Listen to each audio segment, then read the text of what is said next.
everyone, this is Crystal, and today I am back with another creative warm-up. So I've been working in watercolor recently, doing some of my Flora and Fauna series, but I just prepped a bunch of wood panels, cradled wood panels to do some acrylic work on, and I feel like I need some kind of warm-up to get back into that acrylic mindset again before I start painting on them. So this is one of my favorite ways to do that. I'm just going to pull a card from the color cube. This is color cube number 1 from Sarah Renee Clark. We're gonna get a color palette, I'm gonna grab some paints, and then we're just gonna play on a piece of watercolor paper and have some fun. So let's get started by randomly selecting a card. Hopefully we get a good one. Let's see. Oh yeah, I like that. Okay, so I am going to go pull some colors that work with this. I'm probably gonna get some watercolor and acrylics. We're just gonna do a mixed media piece today, and then I will be right back. Okay, so I've pulled a bunch of colors. I also have cut down a piece of Canson XL watercolor paper to 9 by 9, and then this is a 1-inch painter's tape, so that gives me a 1-inch border, making it an 8 by 8 piece. I just felt like working in a square today. And then I've pulled some watercolors. These are all the Gansai Tombi watercolors. And I feel like I have a pretty good match to what's on the card. So we have, let's see if I can remember, Blue Gray Deep, Prussian Blue, Cerulean, Green Gold, and Ultramarine Light. So those are the watercolors I pulled. I feel like they're a pretty close match to what's on our card. And then I have also pulled some acrylic paints. I don't have all of these colors in acrylic, but I have some that are fairly close. So I have, this is Dark Blue Deep. This is from Blick. And I feel like that's a pretty good match to our darkest blue. I have Ultramarine Blue, which is definitely brighter and darker, but I grabbed some titanium white and unbleached titanium to mix in and maybe get a lighter shade, maybe something closer to this. And I feel like maybe these two mixed might give me something close to this. And then I have a couple different green golds, one in high flow acrylic from Golden, and then an inexpensive one from Artist's Loft. I do love this color, so I am excited to be using that color in today's practice. So I think we're going to start off, I have some water here, I have my brushes. I think we're gonna start off just by activating these paints, and then we're just gonna play. So like I said, I'm going to start by activating the watercolor with just a little spray bottle of water, and then I'm going to break the page using a pencil. This is just a Derwent sketching pencil. It's not water soluble, so it's not going to activate when I add the watercolor to the page. And I'm going to start just with the darkest color and start adding watercolor onto the page, mixing as I go. I just want to cover the entire page here. I'm not looking for some, finished design. I know I'm going to be adding a lot of things on top. I just want to get some color down and cover the entire sheet of paper. And then in a second, I'm going to grab some salt. This is just kosher salt from my kitchen that I keep in a little container in my studio. I'm going to sprinkle it around to get some texture on this watercolor. Okay, so the paint is mostly dry. The watercolor is mostly dry. I need to remove the salt, and then I did grab, this is a jelly plate. That's what I'm going to use for my palette. I put away the watercolor. I'm not going to do any more watercolor on this, just the acrylic paints and other mixed media on top as we go. So first of all, I'm just going to, you can see it's still a little bit wet, but that's okay. This isn't the finished product. But I did get some kind of nice texture there. So I'm gonna grab a paper towel, just kind of dab that up a bit more.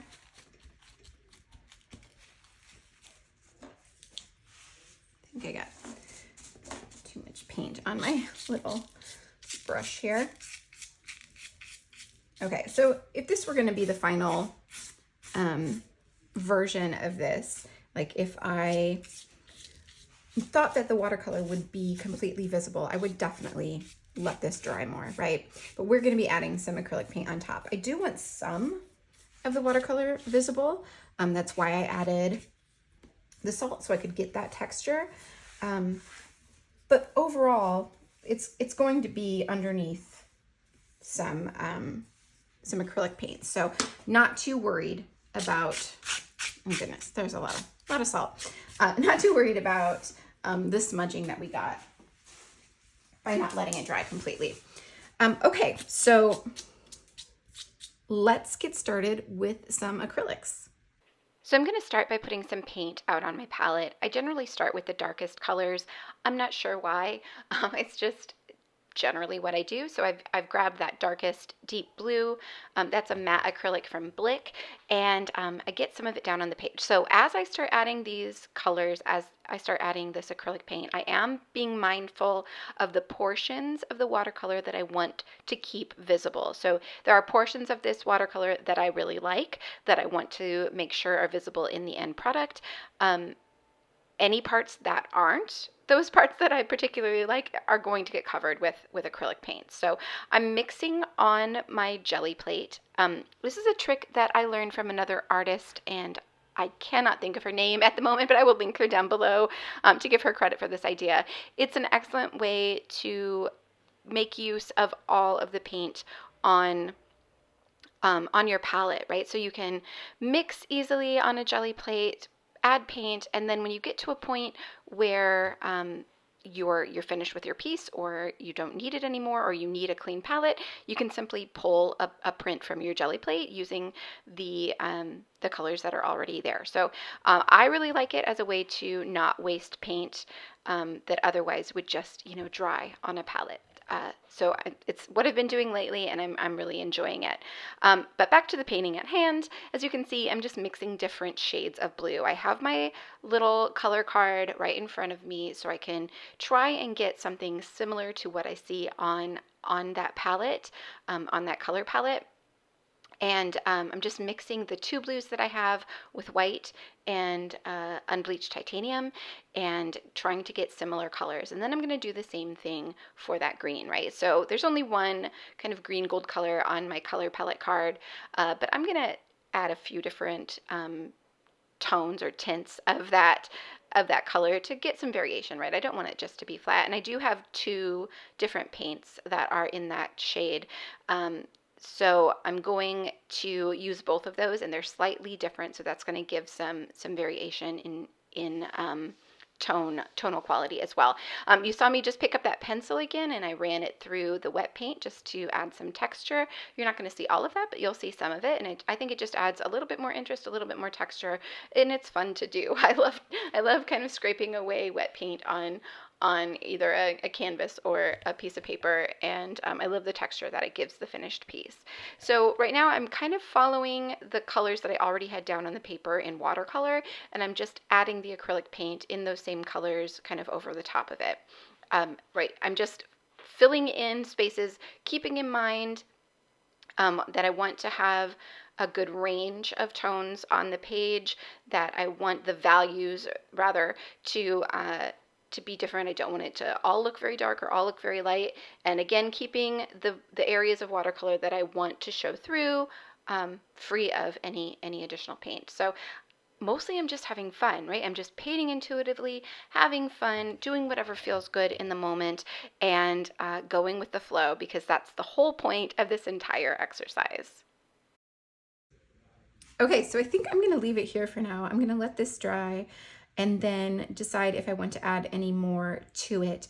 I'm also going to pull off some of this paint, and then I'm going to make a quick print with what's left here, which is the reason I use a jelly plate for my palette, double purpose, and then nothing goes to waste. So yeah, I am just going to let this dry and then come back and see what else we want to do on top. So I thought I would just pop back on here and show you. I ended up really loving this color palette. So to use up the paint that I still had on my jelly plate palette, I grabbed a canvas that was already prepped and just started a kind of background. So this will get lots more layers in the future, and it will become something else. But I just wanted to show you that that's what I ended up doing with a lot of the leftover paint. And then the rest of it, I just kind of spread out, and I'm gonna wait for this to dry a little bit more. And then I'm gonna pull a print using this really inexpensive acrylic paint. So this is just really cheap. It's very thin. It was from Dollar Tree, actually. I love using this to pull prints off my jelly plate because it is pretty transparent. So I can pull on like a transparent piece of paper, like a wet strength tissue paper or deli paper or something like that, and still get some of that transparency. So it's not thick, it's not opaque, and it's also very cheap. So I can use it as much as I want to pull as many prints as I want, even if they end up in the trash if I don't end up liking them. So I really like using this paint for that purpose. I've heard other people use it as a kind of glaze. I don't use a lot of glazes, but that's another use for this very inexpensive paint. So I'm gonna let this dry just a minute. I'm gonna apply some of this with my brayer and let that dry, and then I will show you the finished print when we come back to our original piece that we started working on today. Okay, so our paint is mostly dry. It's fairly dry. I've grabbed some Posca and acrylic markers to do some mark making. So that's what we're gonna do next. I don't have a lot of Posca markers in this kind of color way. I do have some kind of dark blue, and then just white and a kind of, what do they call it? Beige, I guess. And then the acrylograph markers, which I have had mixed luck with, so we'll see how these work today. I have two that are kind of on either side of the colors that we've used, but I think I can make these work. So we'll see how these work for me today, and we're just gonna have some fun. Remember, this is just for play, right? We're not necessarily trying to make some finished frameable piece. If it turns out that way, that's great. If not, also totally fine. So we're just gonna play around, make some marks, have some fun. So when it comes to mark making, I have a few go-to shapes that I generally use in a lot of pieces. Those are circles and dots and lines and little X's that kind of look like little stitch marks. That's generally what I'm going to be doing on this piece. Nothing crazy, nothing fancy. I'm not going to be adding anything special, anything that a child basically couldn't do if they were drawing, right? I've done other things in the past, and certainly on other pieces I do, but for this one I was just keeping it really, really simple. It's a fairly busy piece. We have a lot of color on the page. We have a lot of things going on. I just want the marks to kind of tie everything together and add a little bit more interest, a little bit more texture. So a couple things I will say: when you're using acrylic markers, whether they're the Posca brand or some other brand like these acrylograph, which are from Archer and Olive, which is a journaling company. I have a bunch of these. I used to subscribe to their journaling box back when I was doing bullet journaling. And they're fine markers. The problem I generally have with them is that they tend to dry out pretty fast. So you have to be careful. I have to replace the nibs fairly often on the ones that I don't use very, very frequently. So you just have to be careful with them. But they generally work very similar to a Posca.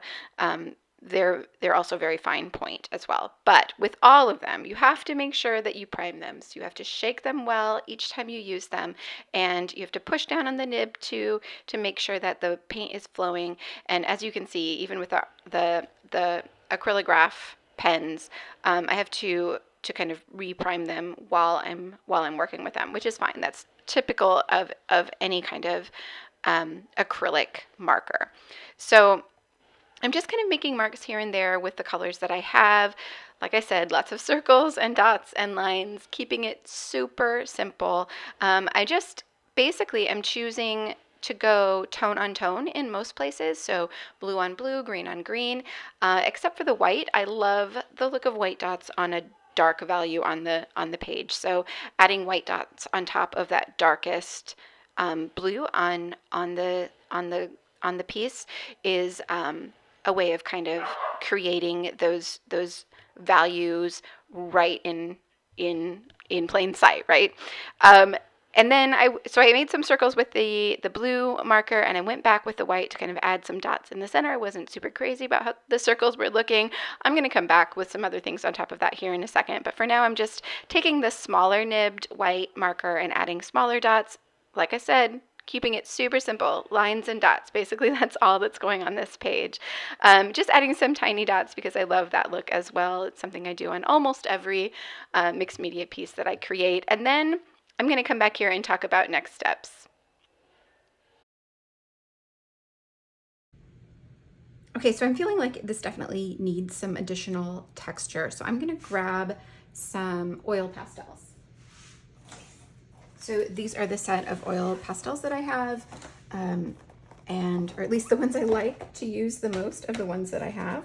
And I'm just gonna see if there's something in here that we can add that is going to give it a little bit more texture. Like I think maybe some of this. So these are the Muñoz Gallery oil pastels. They're the nicest set that I currently own. I don't use oil pastels a lot. Well, I should say I use them in almost every mixed media piece that I create, but I don't use a lot of oil pastel on any piece, any one piece, and I don't use them in a lot of different ways. So this works for me. I like these. It's a good range of colors, and I like the way that they feel. They're very creamy. They feel really good on the page, and they work for what I generally use oil pastels for. There are certainly much better brands out there, and maybe if I had a more creative way of using these in my work, I would invest in some of those things. But for now, this works just fine. So one of my favorite things to do with oil pastels is to layer them. So I added some of that darkest blue color first, and then I went over the top of it with the white. And if you kind of rub them together on the page, they blend a little bit, and you get just a kind of like lighter shade of the original color that you use. And it's, like I said, one of my favorite ways to use oil pastels in a mixed media piece.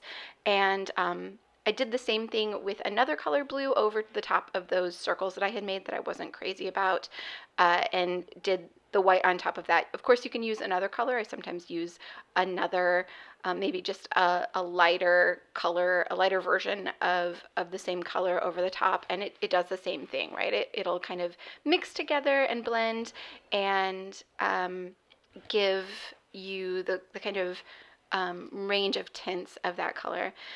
So I just grabbed some colored pencils, and I'm going to try to use a few of these. The problem with colored pencils over acrylic paint is that they generally don't stick very well. So the only matte paint I'm using is that Blick matte acrylic. The rest of these are just regular acrylics, and they have that shiny finish. That these colored pencils, these are Prismacolor, just basic Prismacolor colored pencils. They don't like to go over the top of acrylic paint. So I'm mostly adding them to the areas where the watercolor is showing through, because of course the colored pencils will work over the watercolor. And again, I'm sticking to those same sorts of shapes, lines and dots. So I'm just adding some dark blue dots over some of the dark blue watercolor that was showing. I tried to do some green over the top of the green. Again, it's not going to show up very well, but it does add just a little bit more texture to the piece. Okay, so I think it might be time to pull our tape and see what we have, and then decide if we want to add anything more after that. So here is my favorite part of the process. It just is like magic every time.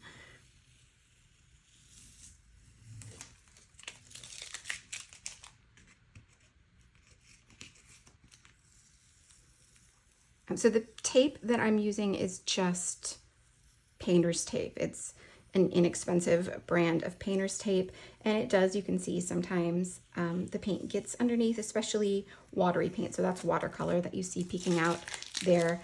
But overall, it does a pretty good job for the price. And as you can see, it pulls off the paper beautifully without tearing, which is more important to me than whether a little bit of paint gets underneath the tape when I'm working.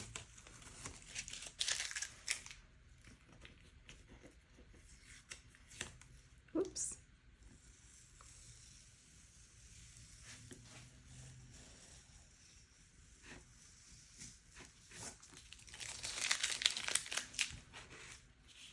Okay, so there it is. There is what we have so far, and I think I'm gonna leave it here for today.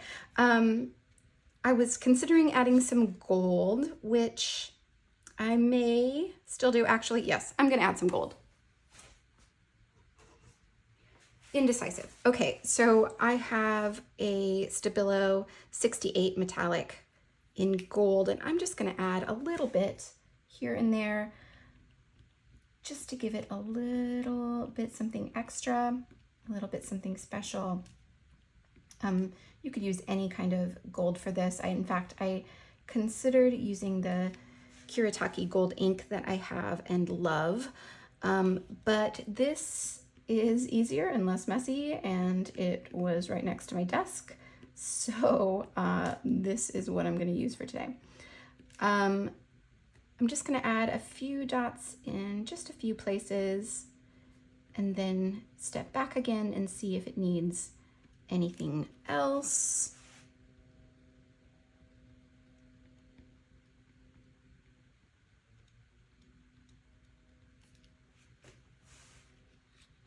And I think we're good. I think I'm going to call it good right there.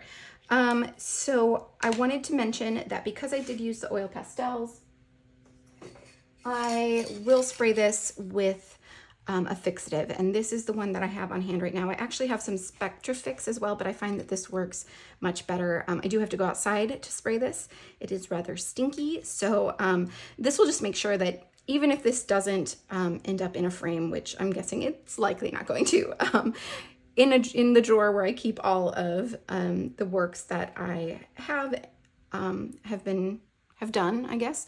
It keeps the oil pastel from smudging and from lifting and getting on the other things that I keep in that drawer. So I will give it a quick spray with this and let it dry, and then that's it for today.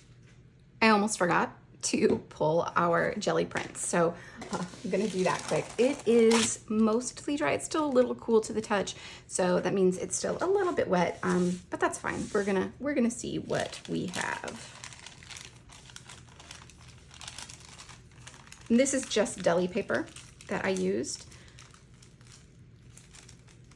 Yeah, still a little bit wet in there. That's okay.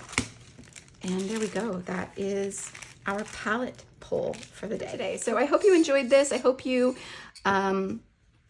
were inspired to create something of your own, and I hope to see you back here again very soon. Have a great day.